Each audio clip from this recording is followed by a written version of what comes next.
11th class. बच्चे हमने maximum minimum start किया था लास्ट क्लास के अंदर। सागर में उससे कुछ मॉडुलस के क्वेश्चन और साइन के क्वेश्चन कराने को बोला था, मैंने स्टार्टिंग में छोड़ दिए थे। ठीक है, इजी है, ज़्यादा कुछ नहीं है। फिर वापस इनको करा दूँ थोड़ा सा, फिर से हम कौन से स्टार्ट करेंगे, अपनी वर्ड प्रॉब्लम स्टार्ट करेंगे।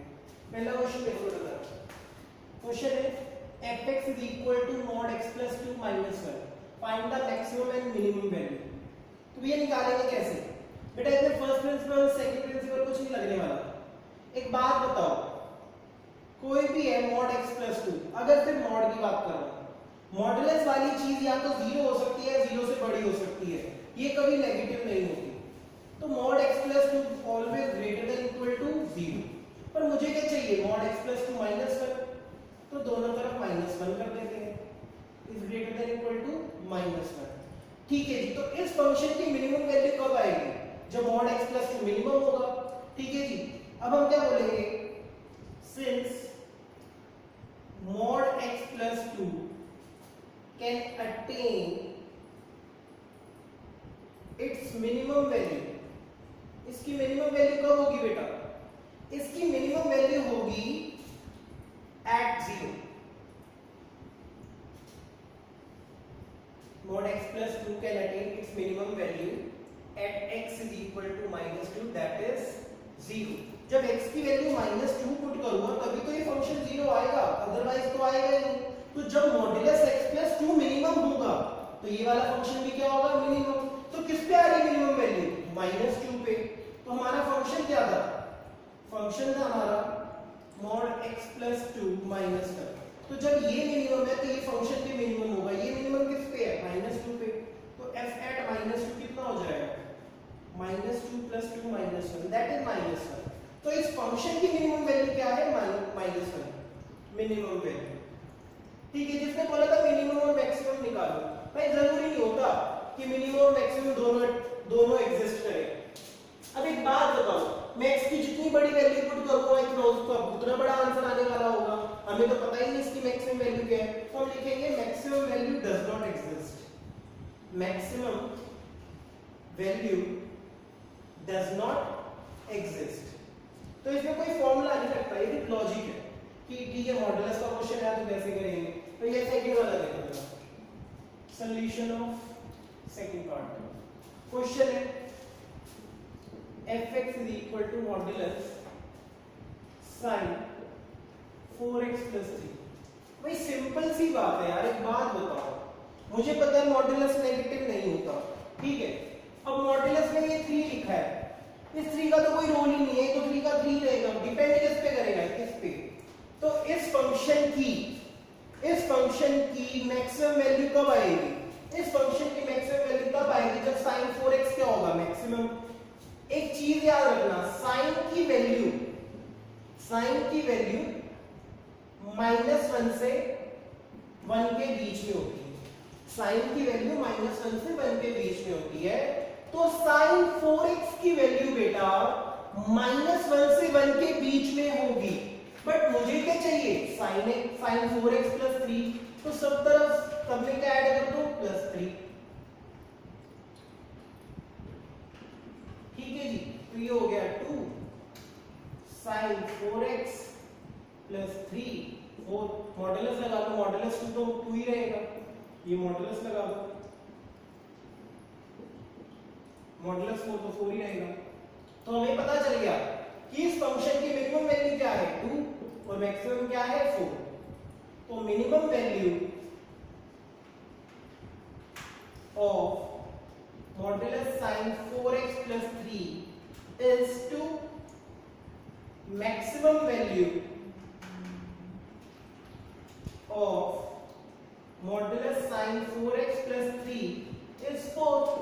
ठीक है जी, ये वाला हो गया, ये वाला हो गया। सिमिलरली ये वाला देखो बेटा, इसमें तो मॉडुलस भी नहीं है। सॉल्यूशन ऑफ थर्ड पार्ट, फिर से +5 का तो कोई रोल ही नहीं है, प्लस का 5 तो +5 रहेगा। डिपेंड किस पे करेगा? मिनिमम और मैक्सिमम। sin 2x पे अभी भी बताया कि भैया जो साइन होता है ना वो -1 से 1 के बीच में होता है, तो +5 चाहिए, दो सब में +5 ऐड कर दो।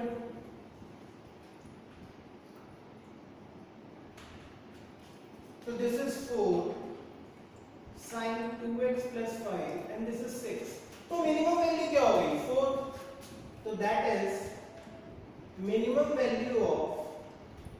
minimum value of sin 2x plus 5. Sin 2x plus 5 is 4 and maximum value is 6. ठीक है जी. तो बेटा हमने फर्स्ट क्वेश्चन के पहला दूसरा तीसरा पार्ट के लिए बेटा ये एनसीईआरटी के ही है, सिलेक्ट करके लिखे हैं यहाँ पे. पहले इतना नोट डाउन करो फिर आगे कराते हैं. ठीक है बेटा आगे देखो जरा. अब क्वेश्चन है find the local maximum and local minimum. एक क्वेश्चन लिखा हुआ है इसे समझा दो. इसमें फर्स्ट प्रिंसिपल सेकंड प्रिंसिपल जो लगाना है लगा दो. हम भैया सेकंड लगाएंगे. ठीक है. ये क्वेश्चन नंबर 2 मतलब सॉल्यूशन 2 का फर्स्ट पार्ट है. एक ही पार्ट है इसमें. fx आपको दे रखा है sin x plus cos x. भाई क्या होता है फर्स्ट प्रिंसिपल? फर्स्ट डेरिवेटिव निकालो. f dash x sin x का डेरिवेटिव या second principle second derivative test क्या होता है? फर्स्ट डेरिवेटिव निकाला sin x का डेरिवेटिव cos x का डेरिवेटिव माइनस sin x. फिर क्या करते हैं? फिर करते हैं f dash x को 0 पुट ताकि क्रिटिकल पॉइंट आ सके. तो cos x minus sin x is equal to 0. तो implies sin x is equal to cos x. cos x को नीचे लिया तो tan x is equal to 1. tan 1 कब होता है? भाई देखो तुम्हें ना रेंज दे रखी है 0 से पाई बाय 2 के बीच में. तो tan 1 कब होता है 0 से पाई बाय 2 के बीच में? पाई बाय 4. ये तुम्हारा क्रिटिकल पॉइंट आ गया. अब डबल डेरिवेटिव निकालो.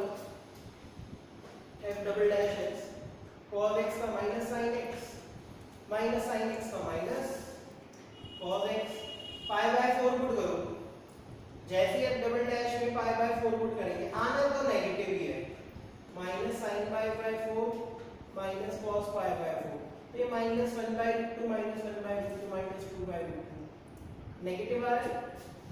implies x is equal to pi by 4 is point of maxima. Negative आता है तो क्या होता है? Point of maxima. x equal to pi by 4 क्या आ गया? Point of maxima. ठीक है जी. पाई बाय 4 के लिए फंक्शन में पुट कर लो तुम्हारा लोकल मैक्सिमा आ जाएगा. ठीक है. ये तो क्वेश्चन नंबर 2. अब क्वेश्चन नंबर 20 भैया ध्यान से देखना. क्वेश्चन है the right circular cylinder. Cylinder की बात हो रही है. बना लो सिलेंडर. मर्जी है बनाना बनाओ नहीं बनाना मत बनाओ मैं तो बनाऊंगा. ठीक है. उसने बोला गिवन सरफेस एरिया. इसका सरफेस एरिया गिवन है. मैंने पिछले क्लास में भी बताया था पूरे क्वेश्चन में एक चीज गिवन होती है और जो चीज गिवन होती है वो कांस्टेंट होती है. तो सरफेस एरिया गिवन है. अब भाई surface area of a cylinder क्या होता है बताएगा कोई? हां जी. सरफेस एरिया ऑफ सिलेंडर लिखना जरा. टोटल सरफेस एरिया पूछ रहा हूं. हां जी जल्दी बताओ बेटा. जिसको आता है बहुत अच्छी बात है. जिसको नहीं आता इधर देखो 2 पाई r ब्रैकेट में r plus h. 2 pi r bracket में r प्लस h. तो ये सरफेस एरिया आपका क्या है? कांस्टेंट. याद रखना. ठीक है. अब उसने बोला कि मैक्सिमाइज करो वॉल्यूम. वॉल्यूम मैक्सिमाइज कर रहे हो बात की बात है. पहले वॉल्यूम मैक्सिमाइज होगी उसके बाद प्रूव करना है कि हाइट किसके इक्वल होगी?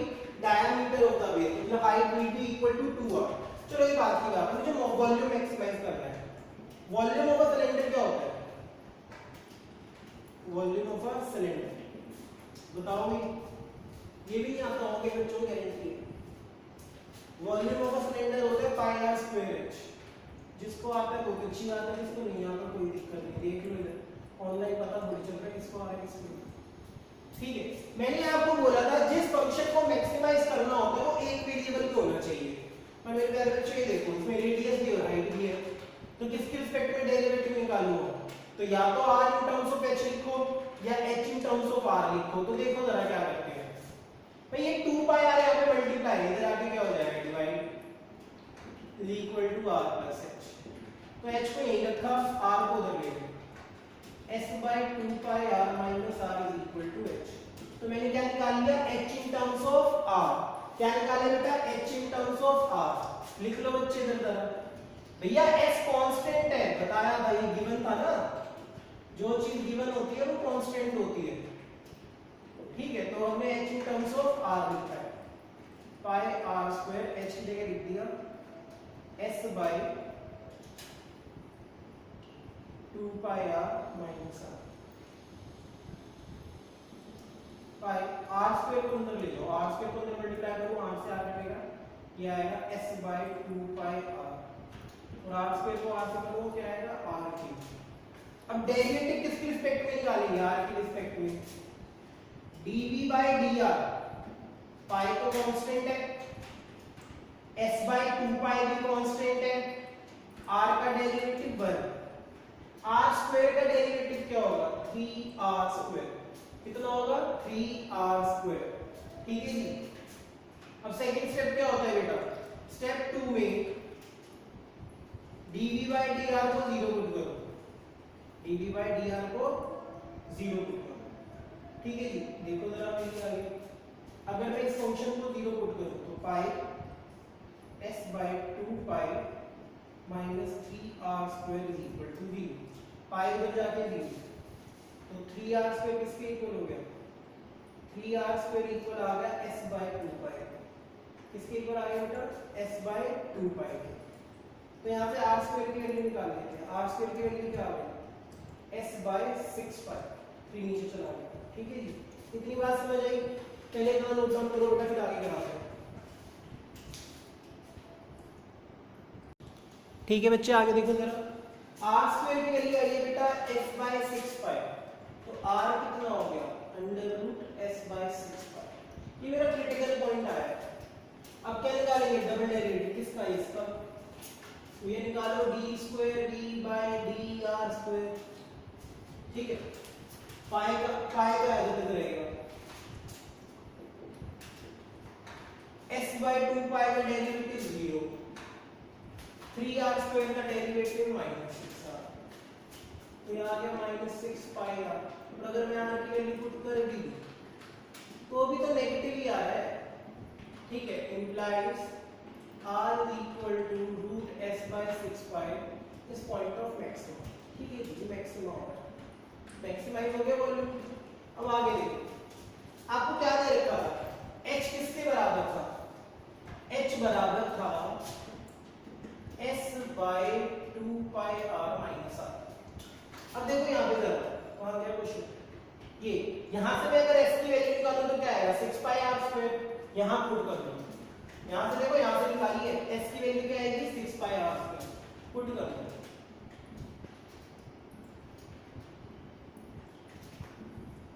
पाई से पाई तक 2 थीटा r से आ गया, ये क्या आ गया 3r माइनस r, तो h की वैल्यू क्या आ गई twice of r, twice of r का मतलब क्या है, h किसके बराबर आ गया डायमीटर के, तो क्वेश्चन यही तो प्रूव करना था कि h किसके इक्वल होगा डायमीटर ऑफ द बेस के। तो बेटा याद रखना वेक्टर मिनिमम में हमेशा दो चीजें पूछी जाती हैं, एक तो फंक्शन को मैक्सिमाइज करना, उसके साथ रिलेटेड रिलेशन को कुछ दे रखा होगा कि प्रूव करो ये इसके बराबर है, d के बराबर है, कुछ भी दे रखा होगा x y z, तो आपको दोनों चीजें प्रूव करके दिखानी है।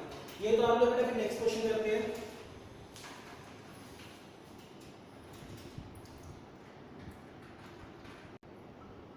इसका स्क्रीनशॉट ले लो बेटा सारे,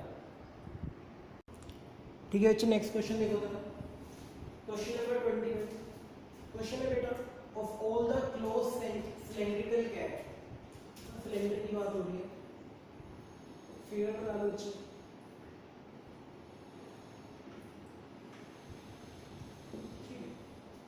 ऑफ गिवन वॉल्यूम। अब बेटा आपको वॉल्यूम गिवन है, वॉल्यूम कितना गिवन है 100 क्यूबिक सेंटीमीटर, तो वॉल्यूम आपको given 100 centimetre cube. Find the dimension of the can which has the minimum surface area, किसको मिनिमाइज करना है सरफेस एरिया को, क्लोज सिलेंडर है तो सरफेस एरिया क्या होगा अभी भी बताया था, दो एंड्स की वजह से 2 पाई r स्क्वायर, तो क्या होता है 2 पाई r, ठीक है जी। वॉल्यूम होता क्या है पाई r स्क्वायर, ठीक है बेटा। तो बच्चे देखो जरा, सरफेस एरिया दो चीजों में, रेडियस और हाइट में, तो या तो हाइट को इन टर्म्स ऑफ रेडियस लिखो या रेडियस को इन टर्म्स ऑफ हाइट लिखो, तो जो चीज गिवन होती है वहीं से निकालते हैं। हाइट कितना आ गया 100 बाय पाई r स्क्वायर, यहां पुट कर लो बेटा, तो आपका सरफेस एरिया क्या आएगा 2 pi r square, 2 2 pi R H, H कितना है 100 by pi R square, pi से पाई कट गया, स्क्वायर से आर कट गया, that is equal to 2 pi R square 200 by R. ठीक है जी, अब निकालना बेटा ds बाय dr, तो ये क्या हो गया 4 पाई आर, 1 बाय आर का क्या होगा -1 by R square 200 by R square. Second step क्या होता है बेटा, ds बाय dr को 0 पुट करो, तो करो बेटा 0 put 4 pi R minus 200 by R square is equal to 0, ये उधर चला गया 4 pi R 200 by R square 50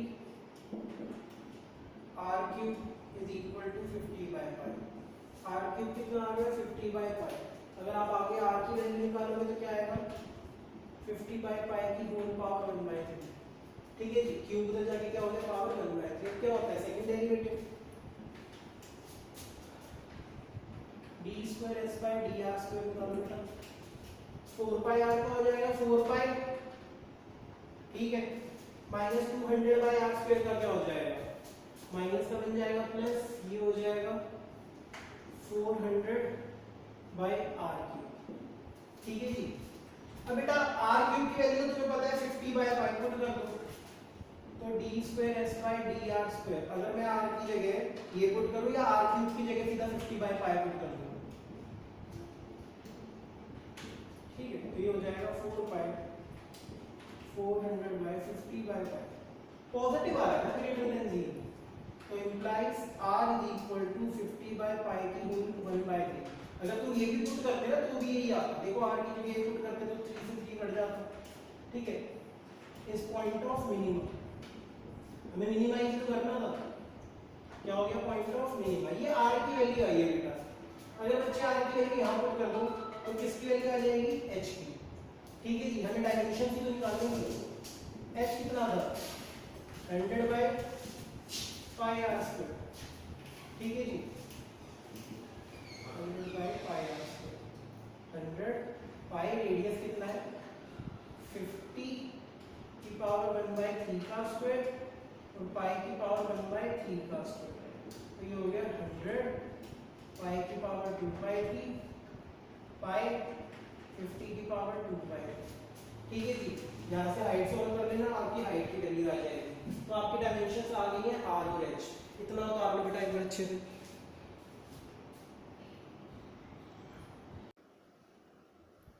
ठीक है बच्चे, बेटा नेक्स्ट क्वेश्चन है, a wire of length 28 metre, एक वायर है जिसकी लेंथ क्या है 28 मीटर, इसको बीच में से कट किया गया, मतलब बीच में मतलब ये नहीं कि मिड से किया गया, कहीं से भी कट किया गया मुझे नहीं पता, दो पार्ट्स में कट कर दिया, एक हो गया x और एक हो गया 28 माइनस x। इस वाली वायर से बनाया स्क्वायर और इस वाली वायर से बनाया सर्कल।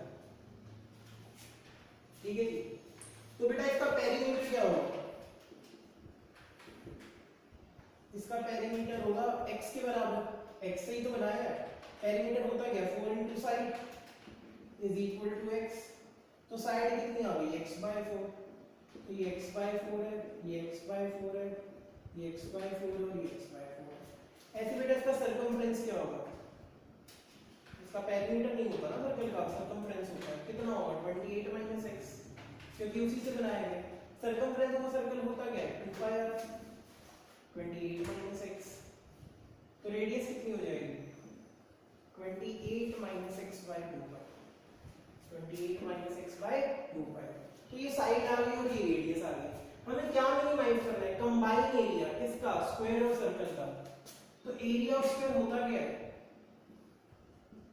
एरिया ऑफ स्क्वायर होता है साइड स्क्वायर, तो साइड क्या है हमारी x/4, क्या है बच्चे x/4, तो x/4 का स्क्वायर, तो x²/16, और एरिया ऑफ सर्कल क्या आएगा बेटा, एरिया ऑफ सर्कल आएगा पाई r स्क्वायर, पाई रेडियस क्या है हमारी 28 माइनस x बाय 2 पाई का होल स्क्वायर, ये हो गया पाई 28 माइनस x का होल स्क्वायर और 2 पाई का स्क्वायर क्या हो गया 4 पाई स्क्वायर, पाई से पाई कट गया।